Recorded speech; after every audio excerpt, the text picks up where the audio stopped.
जय श्री हरि, जय श्री कृष्ण। प्रिय भक्त जनों, आज हम आपको सुनाने जा रहे हैं भादो मास महात्म्य के 27वें अध्याय की कथा। राजा ने प्रश्न किया कि हे मुनिवर, वामन द्वादशी का क्या महत्व है? तो मुनि ने कहा कि हे राजन, भाद्रपद शुक्ल द्वादशी को भगवान विष्णु ने वामन अवतार धारण कर असुराज बलि को जीतकर देवताओं को स्वर्ग का अधिकार दिलाया था। इस दिन का व्रत करने से भक्त को दीर्घायु, समृद्धि और संतान सुख प्राप्त होता है, पितरों की तृप्ति होती है और जन्म जन्मांतर के पाप नष्ट हो जाते हैं। वामन द्वादशी व्रत करने से विष्णु भगवान स्वयं पाताल में बलि के यहाँ जाते हैं और भक्तों को आशीर्वाद देते हैं। यह व्रत हर दृष्टि से कल्याणकारी है और मोक्ष प्रदान करने वाला है। अतः हे भक्तों, भाद्रपद मास की वामन द्वादशी को श्रद्धा और भक्ति से उपवास करें, दान करें और श्री हरि का पूजन कर अपने जीवन को सफल बनाएं। भाद्रपद मास शुक्ल पक्ष की द्वादशी तिथि को भगवान विष्णु ने वामन अवतार धारण किया था। इसी कारण इस दिन को वामन द्वादशी कहा जाता है। धर्म शास्त्रों में कहा गया है कि जो मनुष्य इस व्रत को श्रद्धा और भक्ति से करता है, उसे संतान सुख, धन, वैभव, दीर्घायु और मोक्ष की प्राप्ति होती है। प्राचीन काल में असुरों के राजा बलि बड़े पराक्रमी, दानवीर और सत्यवादी थे। उन्होंने तीनों लोकों पर अधिकार कर लिया था। देवता भयभीत होकर भाग गए और पाताल व अन्य लोकों में छिप गए। राजा बलि ने यज्ञ और तपस्या से अपार बल प्राप्त किया। उनकी एक ही इच्छा थी कि मैं सभी लोकों का अधिपति बन जाऊं। देवताओं ने ये स्थिति देखकर भगवान विष्णु से प्रार्थना की, हे विश्व पालक, अब केवल आप ही हमारी रक्षा कर सकते हैं। देवताओं की पुकार सुनकर भगवान विष्णु ने वामन अवतार धारण करने का निश्चय किया। अदिति और कश्यप ऋषि के घर भाद्रपद मास की शुक्ल द्वादशी को एक तेजस्वी बालक प्रकट हुआ। उस बालक के रूप में स्वयं विष्णु भगवान अवतरित हुए। वे बालक नन्हा, सुंदर, वज्र समान तेजस्वी और करुणा में दृष्टि वाला था। सभी ऋषियों और देवताओं ने उन्हें देखकर कहा, ये कोई साधारण बालक नहीं, ये तो स्वयं भगवान है जो वामन रूप में प्रकट हुए हैं। इधर राजा बलि ने अपने गुरु शुक्राचार्य के मार्गदर्शन में अश्वमेध यज्ञ का आयोजन किया। वे दानवीर होने के कारण यज्ञ में आने वाले हर अतिथि को दान देने का वचन दे चुका था। उसी समय ये नन्हा सा वामन ब्राह्मण यज्ञशाला में पहुंचा। उसके हाथ में कमंडल, कंधे पर मृग चर्म और मुख पर अद्भुत तेज था। बलि ने आदर पूर्वक उनका स्वागत किया और कहा, ब्रह्मचारी, आप कौन हैं? मुझसे क्या चाहते हैं? मैं आपको सब कुछ देने के लिए तैयार हूँ। वामन देव ने मधुर वाणी में कहा, हे राजन, मुझे कुछ नहीं चाहिए, बस 3 पग भूमि दे दीजिए जहाँ मैं निवास कर सकूं। राजा बलि हंसकर बोले, ब्राह्मण, तुम मुझसे स्वर्ण, रत्न, गांव और नगर मांग सकते हो, परंतु 3 पग भूमि का क्या करोगे? वामन ने उत्तर दिया, जो संतोषी होता है उसे थोड़े में भी आनंद मिलता है। मुझे 3 पग भूमि ही चाहिए। बलि ने प्रतिज्ञा कर दी। जैसे ही बलि ने जल लेकर वचन दिया, वामन देव ने अपना विराट रूप धारण कर लिया। उनका शरीर आकाश को छूने लगा। एक पग में उन्होंने पूरी पृथ्वी नाप ली, दूसरे पग में स्वर्गलोक को नाप लिया। अब तीसरे पग के लिए स्थान शेष नहीं बचा। राजा बलि ने सर झुका दिया और कहा, भगवान, तीसरा पग आप मेरे सर पर रख दीजिए। भगवान ने मुस्कुराकर उसका सर पांव के नीचे रख दिया और उसे पाताल का अधिपति बना दिया। बलि ने भगवान से प्रार्थना की कि हे प्रभु, मैं आपसे वंचित न रहूं, मुझे प्रतिदिन आपके दर्शन होते रहें। तो भगवान ने कहा, हे वत्स, भाद्रपद शुक्ल द्वादशी को मैं वामन रूप में तुम्हारे पास आता रहूंगा। इस दिन व्रत और पूजा करने वाले भक्तों को भी मेरा सानिध्य प्राप्त होगा। इस दिन उपवास करके भगवान वामन का पूजन करना चाहिए। दान देना, ब्राह्मण भोजन कराना और तुलसी दल अर्पित करना अत्यंत शुभ माना गया है। इस व्रत से संतान सुख, धन की प्राप्ति, आरोग्य और अंत में मोक्ष मिलता है।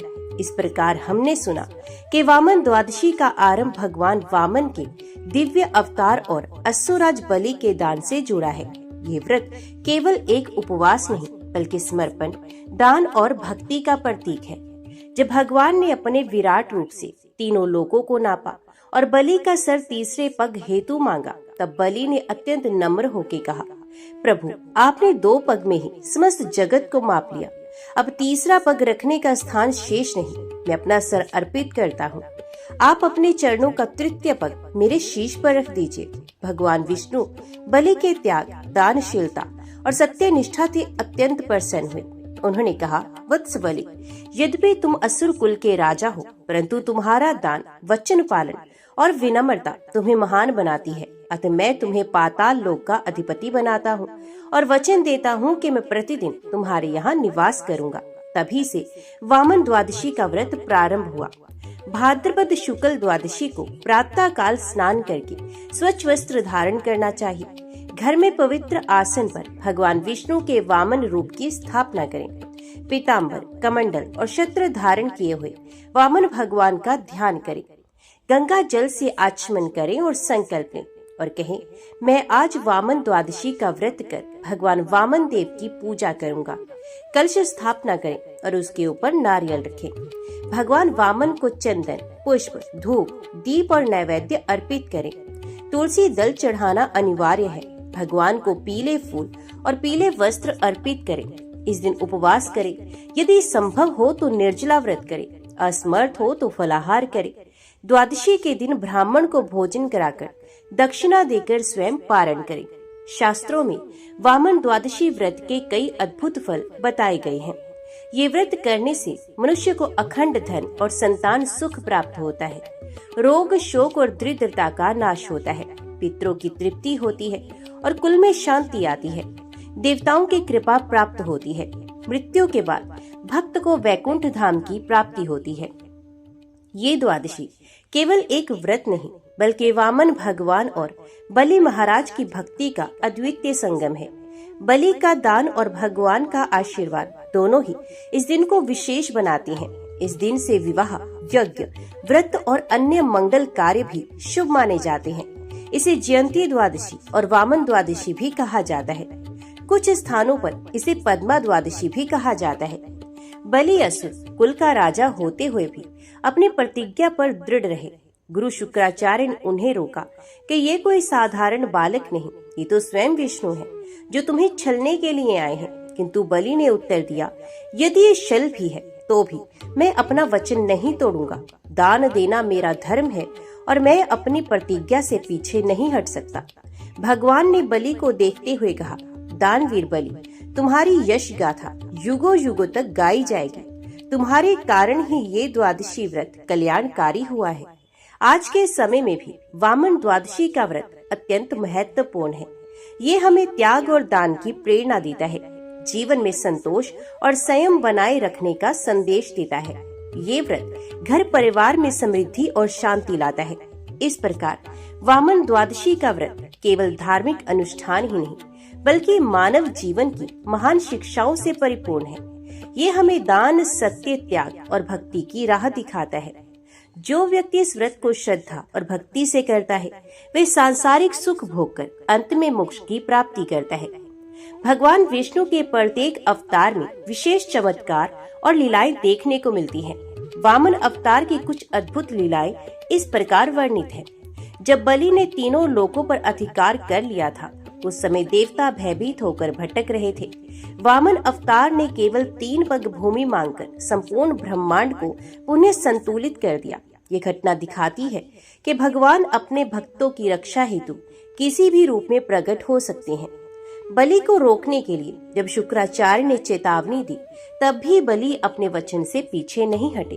भगवान ने उनकी सत्यनिष्ठा को अमर कर दिया। बलि की भक्ति से प्रसन्न होकर भगवान विष्णु ने कहा कि वे पाताल में भी उनके साथ रहेंगे। ये लीला दर्शाती है कि भगवान भक्त की भक्ति से बंध जाते हैं। दक्षिण भारत, विशेषकर केरल में वामन द्वादशी का महत्व अत्यधिक है। यहाँ लोग मानते हैं कि राजा बलि आज भी पाताल से पृथ्वी पर अपनी प्रजा से मिलने आते हैं। इस स्मृति में ओणम पर्व मनाया जाता है। लोग घरों में पुष्पों की रंगोली बनाते हैं और मानते हैं कि बलि उनके घर आएंगे। महाराष्ट्र में इस दिन विशेष पूजन कर वामन भगवान की मूर्ति स्थापित की जाती है। लोक कथा है कि इस दिन व्रत करने से घर परिवार में आने वाली सभी बाधाएं दूर होती हैं और धन की वृद्धि होती है। उत्तर भारत में इस व्रत को जयंती द्वादशी भी कहा जाता है। यहाँ मान्यता है कि इस दिन उपवास कर तुलसी के साथ वामन भगवान की पूजा करने से संतानहीन दंपत्ति को संतान सुख प्राप्त होता है। नेपाल में वामन द्वादशी को बलि द्वादशी भी कहते हैं। मान्यता है कि राजा बलि आज भी भक्तों की परीक्षा लेने आते हैं और दानशीलता की परख करते हैं। इस दिन तुलसी दल अर्पित करना अनिवार्य है। बिना तुलसी के व्रत अधूरा माना जाता है। द्वादशी के दिन वामन भगवान की कथा सुनने से पाप नष्ट होते हैं। जो स्वयं कथा नहीं पढ़ सकता उसे किसी विद्वान से श्रवण अवश्य करना चाहिए। अन्न, वस्त्र और दक्षिणा का दान करने से व्रत पूर्ण होता है। विशेषकर गरीब और ब्राह्मणों को अन्नदान इस दिन सर्वोत्तम माना गया है। द्वादशी के उपरांत अगले दिन प्रातः काल पारण करना चाहिए। फलाहार या अन्न लेकर भगवान का स्मरण कर व्रत का समापन करें। एक बार एक निर्धन ब्राह्मण ने वामन द्वादशी का व्रत किया। ये उपवास तो कर पाया, परंतु दान करने के लिए उसके पास कुछ भी नहीं था। उसने भगवान को केवल एक तुलसी दल अर्पित कर हृदय से प्रार्थना की। कहा जाता है कि उसी रात उसके घर में धन की वर्षा हुई और उसका जीवन बदल गया। ये कथा दर्शाती है कि भगवान भक्ति और निष्ठा देते हैं, न कि दान का परिमाण। वामन भगवान ने केवल 3 पग भूमि मांगी। इससे सीख मिलती है कि संतोष में ही आनंद है। बलि ने अपने वचन से पीछे नहीं हटकर हमें सत्य निष्ठा का आदर्श दिया। दान केवल वस्त्र या धन का नहीं, बल्कि अहंकार का भी होना चाहिए। भगवान भक्त की निष्ठा से प्रसन्न होकर उसके साथ रहने को भी तैयार हो जाते हैं। वामन द्वादशी केवल एक धार्मिक तिथि नहीं, बल्कि जीवन की गहरी दिशाओं से परिपूर्ण पर्व है। भारत के हर कोने में इसे अलग अलग नामों और परंपराओं से मनाया जाता है, परंतु इसका सार एक ही है: दान, भक्ति और सत्य का पालन। इस व्रत को करने वाला हर भक्त भगवान विष्णु की कृपा प्राप्त करता है और जीवन के हर क्षेत्र में सफलता पाता है। भारत की संत परंपरा में वामन द्वादशी का महत्व बार बार आता है। संत तुलसीदास कहते हैं, भगवान वामन का यह अवतार भक्तों की रक्षा और अहंकार के शमन के लिए था। संत सूरदास ने वामन अवतार को करुणा और दया का अवतार कहा। उनके अनुसार भगवान ने बलि को न केवल परखा, बल्कि उसका यश अमर कर दिया। संत ज्ञानेश्वर ने वामन द्वादशी को दान की सर्वोच्च परीक्षा बताया। उनका कहना था, जो दान अपना सब कुछ देकर भी प्रसन्न हो, वही सच्चा दान है। कहा जाता है कि मध्य प्रदेश के गंगापुर गांव में एक गरीब किसान वामन द्वादशी का व्रत करता था। उसने कई वर्षों तक ये व्रत किया, परंतु उसके घर में सदैव गरीबी बनी रही। एक वर्ष उसने सोचा, अब मैं ये व्रत नहीं करूंगा। रात्रि में भगवान वामन स्वयं उसके स्वप्न में आए और कहने लगे, वत्स, ये व्रत केवल धन के लिए नहीं, बल्कि आत्मा की शुद्धि और मोक्ष के लिए है। तुम्हारी भक्ति से मैं प्रसन्न हूँ। अब तुम्हारे घर में लक्ष्मी का वास होगा। कहते हैं, उसी वर्ष उसकी फसल इतनी बड़ी कि वे पूरे गांव का ऋण चुका सका। वाराणसी में एक वृद्धा ने वामन द्वादशी का व्रत बड़े मन से किया। उसने केवल जल और तुलसी दल से भगवान की पूजा की। लोग उसका मजाक उड़ाते थे कि केवल तुलसी से क्या होगा, परंतु कहते हैं कि उसी दिन उसके आंगन में एक अज्ञात साधु आया और उसे अन्न का भंडार देकर चला गया। वे साधु स्वयं भगवान वामन थे। राजस्थान में मान्यता है कि यदि वामन द्वादशी के दिन कोई गाय को भोजन कराए तो उसके 7 जन्मों के पाप नष्ट हो जाते हैं। यहाँ गांव गांव में लोग गायों को हरे चारे और गुड़ का भोग लगाते हैं। बंगाल में कहा जाता है कि इस दिन भगवान वामन घर घर आते हैं, इसलिए लोग घर के मुख्य द्वार पर दीपक जलाते हैं और पुष्प चढ़ाते हैं। मान्यता है कि दीपक ना जलाने वाले घरों में लक्ष्मी प्रवेश नहीं करती। उत्तराखंड में वामन द्वादशी को पाहुन द्वादशी भी कहा जाता है। लोग मानते हैं कि इस दिन भगवान घर में अतिथि रूप में आते हैं, इसलिए सभी अतिथियों का आदर करना और उन्हें भोजन कराना इस व्रत का अंग माना जाता है।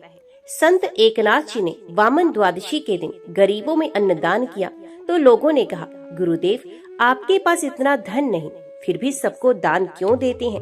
एकनाथ जी ने उत्तर दिया, दान देने से कभी धन घटता नहीं बल्कि बढ़ता है। ये वामन भगवान का सिद्धांत है। कबीर दास ने कहा, वामन आया द्वारे बलि ने परखा दान। सत्य दया दान बिना व्यर्थ सब विज्ञान। गृहस्थ लोग इस व्रत से जीवन में संतुलन पाते हैं। पति पत्नी एक साथ व्रत करते हैं तो दाम्पत्य जीवन में मधुरता आती है। परिवार में कलह और दरिद्रता समाप्त हो जाती है। बच्चों को शिक्षा और उत्तम संस्कार मिलते हैं। आज भी लाखों लोग वामन द्वादशी का व्रत करते हैं। कई लोगों का अनुभव है कि इस व्रत से नौकरी और व्यापार में सफलता मिलती है, मानसिक शांति और आत्मिक बल बढ़ता है। घर में अचानक आने वाली विपत्तियां टल जाती हैं। संतों की शिक्षाएं, भक्तों के अनुभव और लोक कथाएं ये सिद्ध करती हैं कि वामन द्वादशी केवल धार्मिक अनुष्ठान नहीं बल्कि भक्त और भगवान के मिलन का दिवस है। ये व्रत हर वर्ग, हर युग और हर परिस्थिति में जीवन को प्रकाशमान करता है। जो भक्त सच्चे मन से वामन द्वादशी का पालन करता है उसे भगवान विष्णु की कृपा सहज ही प्राप्त हो जाती है। भारत के ऋषि मुनियों ने हर व्रत और उपवास को केवल धार्मिक नाम मानकर उसके वैज्ञानिक लाभ भी बताए हैं। द्वादशी के दिन उपवास करने से शरीर की पाचन शक्ति मजबूत होती है। केवल फल, दूध या जल पर रहने से शरीर में जमा विषैले तत्व बाहर निकलते हैं। ये डिटॉक्स की प्रक्रिया है जिसे आज आधुनिक चिकित्सा भी मानती है। उपवास के दौरान ध्यान और जप करने से मस्तिष्क शांत होता है। ओम नमो भगवते वासुदेवाय का जाप करने से मानसिक तनाव घटता है और सकारात्मक ऊर्जा मिलती है। इस व्रत में तुलसी दल का प्रयोग अनिवार्य है। तुलसी एंटीबायोटिक और रोग नाशक होती है। तुलसी के सेवन से शरीर में रोग प्रतिरोधक क्षमता बढ़ती है। मनोविज्ञान कहता है कि जब हम दूसरों की मदद करते हैं तो हमारे भीतर डोपामाइन और सेरोटोनिन नामक हार्मोन स्रावित होते हैं जो हमें खुशी और संतोष प्रदान करते हैं। इसलिए दान को आत्मिक औषधि भी कहा गया है। बलि जैसा महान दानी भी अपने अहंकार के कारण देवताओं का शत्रु बना।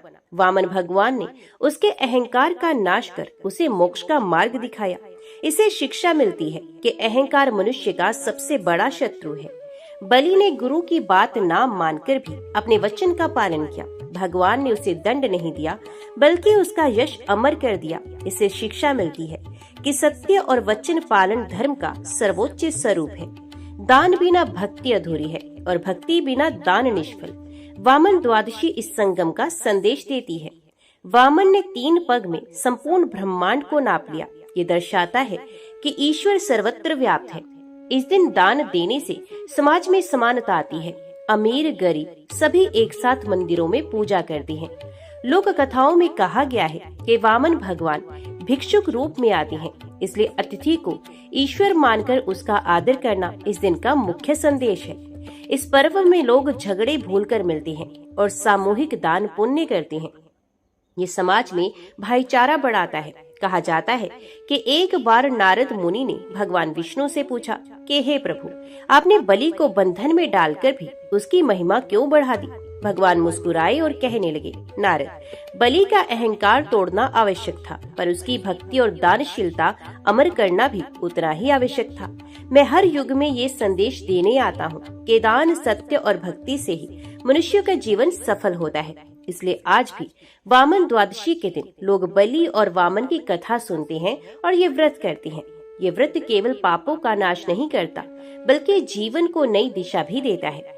वामन द्वादशी व्रत से शरीर को स्वास्थ्य मिलता है, मन को शांति और आत्मा को मोक्ष का मार्ग मिलता है। समाज में समानता, सेवा और दान की भावना फैलती है।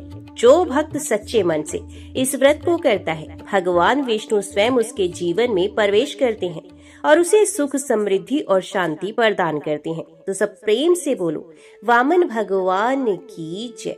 अभी हम आपको सुनाने जा रहे हैं हरिवंश पुराण के 27वें दिन का पाठ।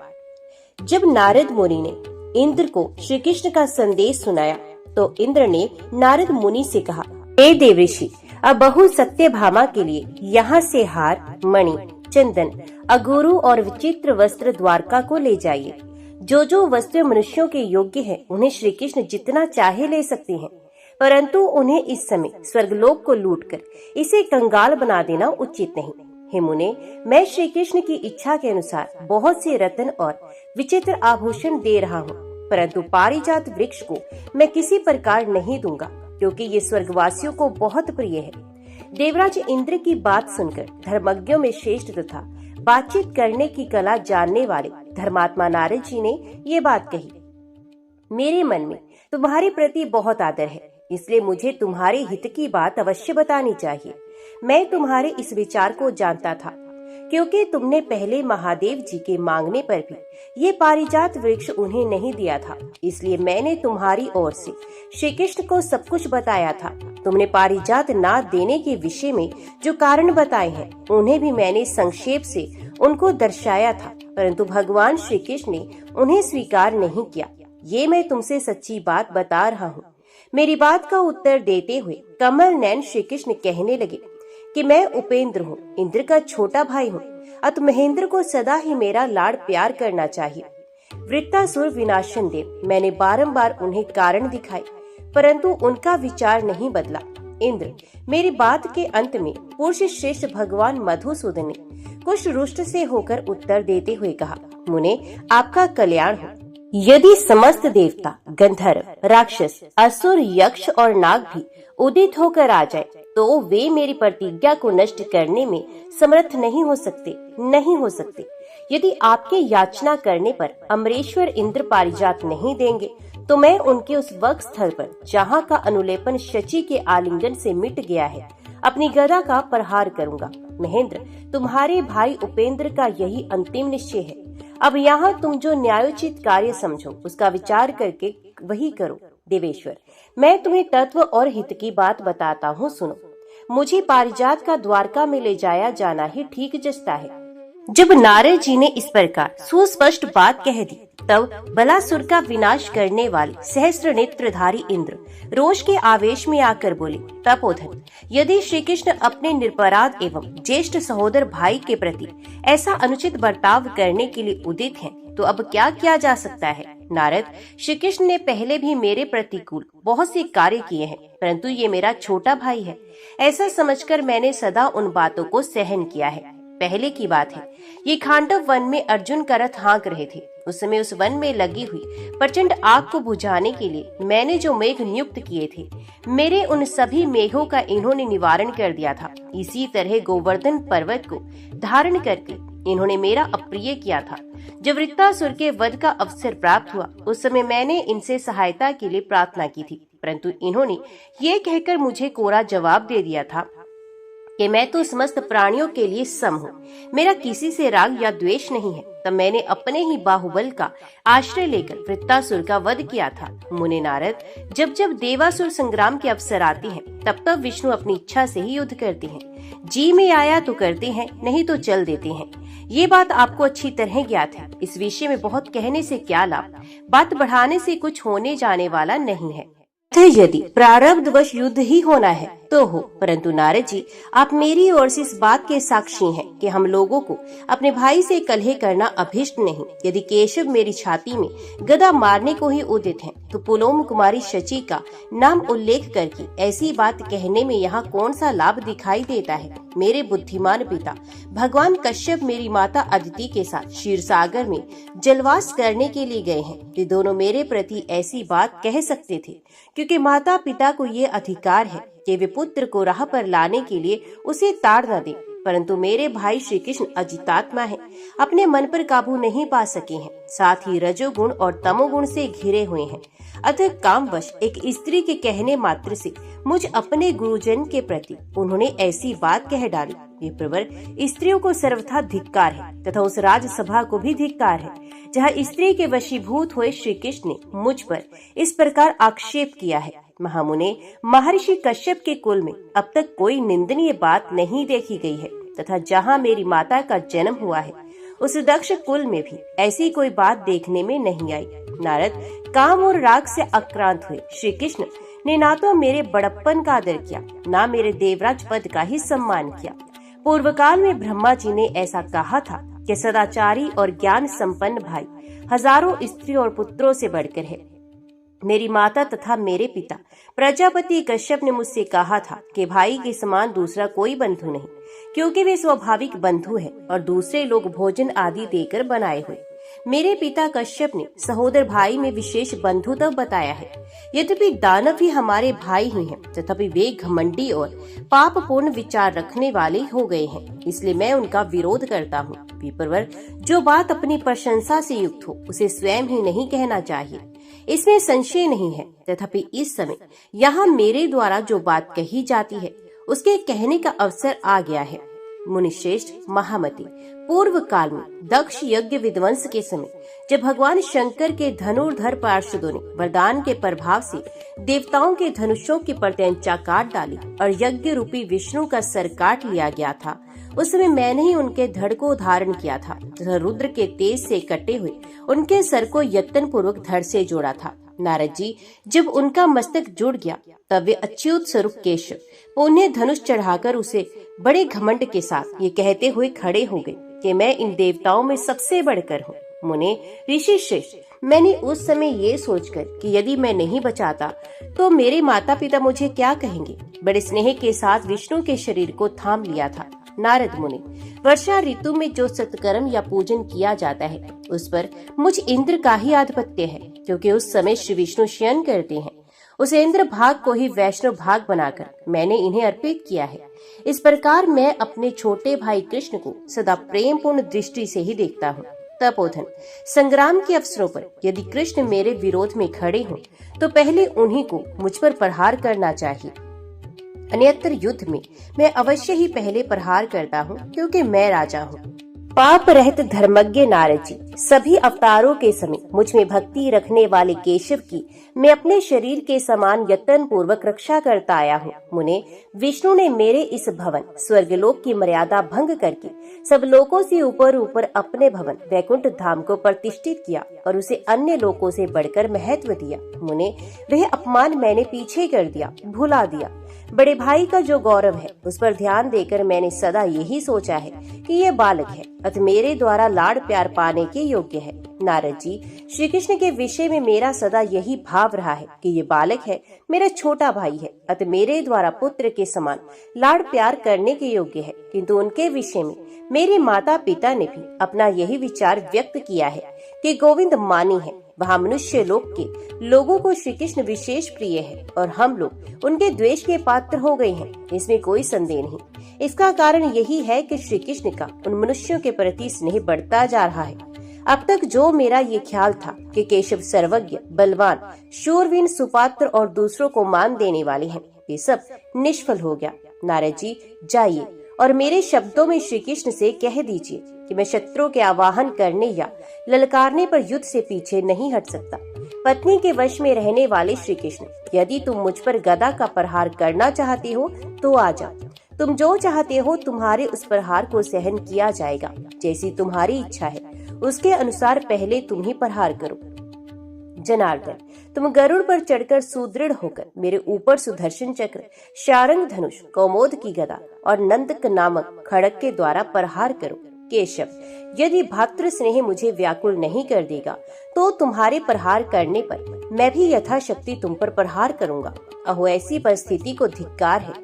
मुनिश्रेष्ठ, जब तक मैं संग्राम भूमि में उपस्थित होकर चक्रपाणी श्री कृष्ण के द्वारा पराजित नहीं हो जाऊंगा तब तक उन्हें पारिजात नहीं दूंगा। अहो तपोधन, जब श्री कृष्ण छोटे होकर मुझ बड़े भाई को युद्ध के लिए ललकार रहे हैं तब पत्नी के गुलाम बने हुए उन केशव के इस बर्ताव को मैं किस लिए सहन करूं? भगवान, आप आज ही श्री कृष्ण द्वारा सुरक्षित द्वारकापुरी को चले जाइए और विवाद के लिए तैयार खड़े हुए उस अज्ञानी अच्युत से इस प्रकार मेरा उत्तर सुना दीजिए। जब तक तुम पराजित नहीं कर दोगे तब तक पारिजात वृक्ष की तो बात ही क्या, उसकी आधी पत्ती भी इंद्र तुम्हें नहीं देगा।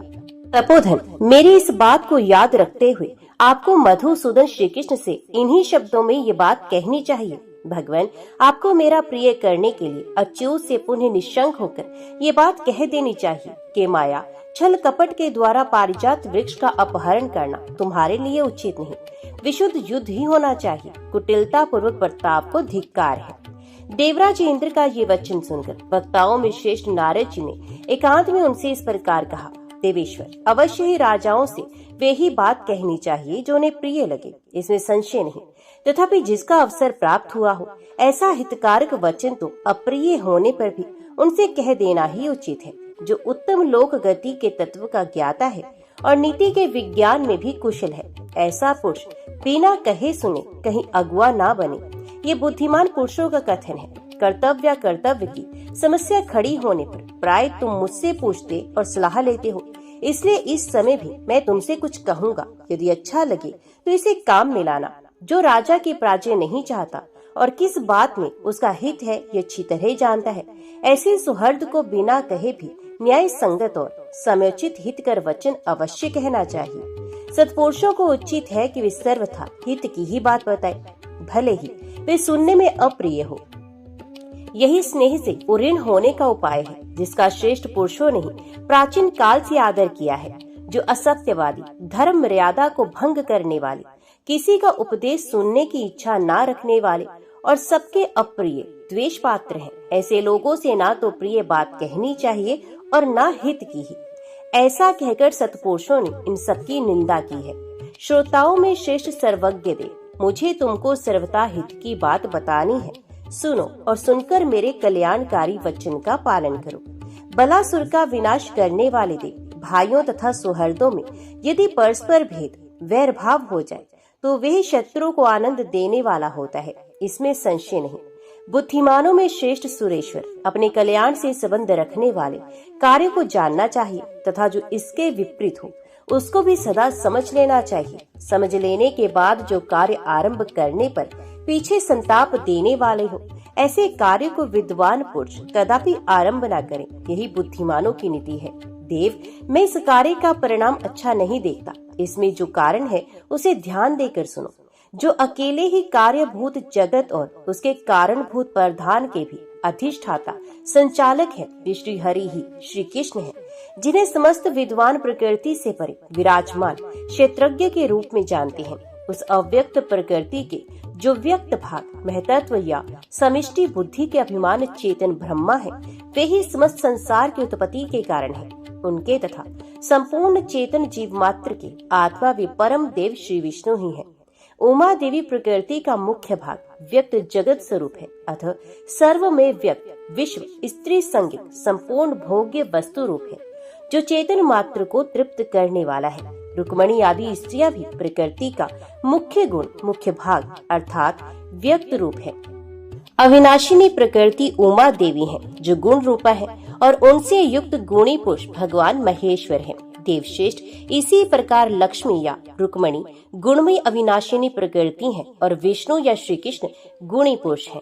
इन गुणवान मायावी रुद्र और विष्णु में कोई अंतर नहीं। त्रिगुणात्मक जगत के जो प्रथम अविनाशी शासक निर्गुण परमात्मा है, वे ही महातेजस्वी नारायण है। वे सबके सृष्टा और समस्त जगत के उत्पादक हैं। देवेश्वर इन परमात्मा परम देव नारायण के द्वारा ही भोक्ता महेश्वर देव, कर्ता अथोशस विष्णु, ब्रह्मा, अन्य देव समुदाय तथा प्रजापति गण, इन सबके पीछे सृष्टि हुई है। इस प्रकार पुराण पुरुष भगवान विष्णु देवताओं में अचिंत्य, अपरमेय और गुणातीत कहे जाते हैं। पूर्व काल में देव माता अदिति ने तपस्या द्वारा परमात्मा विष्णु की आराधना की थी। उससे संतुष्ट हो भगवान विष्णु ने भी अदिति को इच्छा अनुसार वर मांगने के लिए आज्ञा दी। सुश्रेष्ठ, उस समय अदिति ने इंद्रियातीत भगवान नारायण को पहचान कर उन्हें प्रणाम किया और इस प्रकार कहा, प्रभु मैं आपके समान पुत्र चाहती हूँ। तब उन्होंने कहा, देवी समस्त भुवनों में मेरे समान दूसरा कोई पुरुष नहीं, अतः मैं ही अपने अंश से तुम्हारा पुत्र होऊंगा। सुरेश्वर, इस निश्चय के अनुसार वे सबकी सृष्टि करने वाले महातेजस्वी भगवान नारायण तुम्हारे भाई के रूप में अवतीर्ण हुए, जिन्हें उपेंद्र कहते हैं। देव, भूत और भविष्य की उत्पत्ति एवं संहार के अधिष्ठान भूत श्रीहरि स्वेच्छा से ही कश्यप जी के पुत्र रूप में प्रकट हुए थे तथा अपनी इच्छा के अनुसार ही वे विभिन्न रूपों में अवतीर्ण होते रहते हैं। जगत के संरक्षक, सृष्टा और संहारक भगवान केशव जगत के हित की कामना से ही मथुरा में अवतीर्ण हुए हैं। दूसरों को मान देने वाले देवेंद्र, जैसे मांस पिंड स्नेह चर्बी या चिकनाई से व्याप्त होता है, उसी प्रकार ये सारा जगत प्रभावशाली भगवान विष्णु से व्याप्त है। वे भगवान ब्राह्मणों के हितैषी हैं, सबकी आत्मा है और जगत में जैसा शरीर धारण करते हैं उसके अनुसार ही विभिन्न भावों द्वारा विकार को प्राप्त होते से प्रतीत होते हैं। वास्तव में तो सबकी उत्पत्ति करने वाले वे भगवान वैकुंठ गुणातीत हैं। अतः प्रजा की सृष्टि करने वाले सर्वव्यापी भगवान पद्मनाभ स्वरूप श्री कृष्ण समस्त देवताओं के लिए भी पूज्य हैं। वे ही पृथ्वी को अपने मस्तक पर धारण करने के लिए अनंत शेषनाग के रूप में प्रकट हुए हैं। वे महान यश धारण करते हैं। वेदवादी साधु पुरुष उन्हीं का यज्ञ नाम से प्रतिपादन करते हैं। वे सर्वव्यापी भगवान सतयुग में श्वेत, त्रेता में रक्त, द्वापर में पीत तथा कलयुग में कृष्ण वर्ण का स्वरूप धारण करते हैं। उन श्री हरि ने दिव्य रूप धारण करके हिरणाक्ष नामक दैत्य का वध किया था। उन्होंने जगत के हित की कामना से वराह रूप धारण करके जल में डूबती हुई पृथ्वी का उद्धार एवं जल के ऊपर इसका संस्थापन किया था। उन्हीं श्री हरि ने नरसिंह रूप धारण करके हिरण्यकशिपु का संहार किया था और उन्हीं वामन रूपधारी श्रीमान भगवान विष्णु ने इस पृथ्वी को जीता और बलि को नागपाश में बांध लिया। यद्यपि देवताओं और दानवों के सम्मिलित प्रयत्न से प्रकट हुई राजलक्ष्मी दोनों के लिए साधारण थी, तो भी पूर्व काल में अमृत पराक्रमी उदार हृदय अनंत स्वरूप भगवान विष्णु ने तुम्हारे लिए उस पर आक्रमण किया, अर्थात विराट रूप से तीनों लोगों को आक्रांत करके त्रिलोक लक्ष्मी तुम्हें समर्पित कर दी। जिसकी तपस्या शेष है वे भी यदि अलीक माया में अर्थात छल कपट एवं अन्यायपूर्ण बर्ताव करता है तो भगवान श्री कृष्ण उसे मार डालते हैं, क्योंकि दुराचारियों का वह विनाश इन महात्मा श्री कृष्ण का व्रत है। सदा धर्म की रक्षा में तत्पर रहने वाले सत्पुरुषों के आश्रयभूत भगवान गोविंद ने तुम्हारा प्रिय करने के लिए मुख्य दानवों का तथा जो लोग देवताओं के शत्रु हुए हैं उनका भी वध कर डाला है। इन मनस्वी प्रभु ने ही श्री रामचंद्र का रूप धारण करके रावण को मारा था तथा दूसरे अवतार धारण करके इन श्री हरि ने इच्छा अनुसार शौर्य आदि गुणों से युक्त असुरों का उसी तरह संहार कर डाला था जैसे सिंह हाथी को नष्ट कर देता है।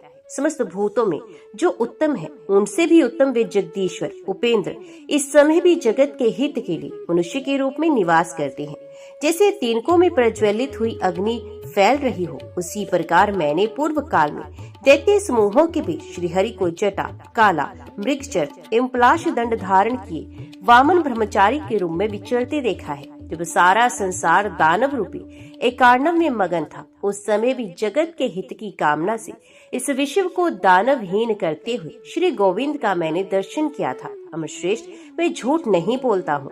जनार्दन श्री कृष्ण तुम्हारे इस पारिजात को अवश्य द्वारकापुरी में ले जाएंगे। वास्तव तुम भातृ स्नेह से अभिभूत होकर श्री कृष्ण पर प्रहार नहीं करोगे और श्री कृष्ण भी तुम पर बड़े भाई के नाते प्रहार नहीं करेंगे। देव, यदि मेरी कही हुई बात तुम किसी तरह नहीं सुनोगे तो नीति धर्म के जानने वाले जो तुम्हारे हितैषी मंत्री हो उनसे जाकर पूछो। नारद जी के ऐसा कहने पर देवेश्वर इंद्र ने उन जगत गुरु मुनि को इस प्रकार उत्तर दिया। ब्राह्मण, आप श्री कृष्ण को जो ऐसे प्रभावशाली बता रहे हैं वे ठीक है। मुने, उनके ऐसे प्रभाव की चर्चा मैंने बहुत बार सुनी है। जब श्री कृष्ण ऐसे महान है तो मैं सत्पुरुषों के धर्म का स्मरण करते हुए निश्चय ही उन्हें देने योग्य होने पर भी पारिजात वृक्ष नहीं दूंगा। मुने, आपका कल्याण हो। जो महान प्रभावशाली पुरुष हैं, वे इस छोटी सी वस्तु के लिए मुझ पर रुष्ट नहीं होंगे, ऐसा सोचकर उन सर्वगुण संपन्न श्री कृष्ण से निर्भय होकर स्थित हो। महान प्रभावशाली महापुरुष सदा सहिष्णु होते हैं और ज्ञान दृष्टि रखने वाले बड़े बूढ़ों की बातें सुनते हैं। धर्मात्माओं में श्रेष्ठ सर्वज्ञ महात्मा श्री कृष्ण इस छोटे से कारण पर अपने बड़े भाई के साथ विरोध नहीं करेंगे। जैसे भगवान विष्णु ने मेरी माता को इस प्रकार वरदान दिया है, वैसे उन्हें उसके ज्येष्ठ पुत्रों के अपराध को भी सहन करना चाहिए। जैसे स्वयं अपनी ही इच्छा से भगवान विष्णु उपेंद्र भाव को प्राप्त हुए मेरे छोटे भाई के रूप में अवतीर्ण हुए, उसी प्रकार उन्हें अपने बड़े भाई मुझींद्र का सम्मान भी करना चाहिए। क्या पूर्व काल में वामन अवतार के समय इन विष्णु देव ने मेरी ज्येष्ठता स्वीकार नहीं की थी, उसी तरह इस समय भी यदि मधुसूदन चाहे तो स्वयं ही ज्येष्ठ हो जाए। धृति और बुद्धि से युक्त धर्मात्मा तपोधन नारद बल विनाशक इंद्र को अपने निश्चय पर अटल देख उन देवेश्वर से विदा ले यदुपति श्री कृष्ण से सुरक्षित कुशस्थली द्वारकापुरी को चले गए। जय श्री कृष्ण। अंत तक वीडियो में बने रहने के लिए आप सभी का दिल से धन्यवाद। अब मिलते हैं कथा के अगले भाग में, तब तक के लिए जय श्री कृष्ण।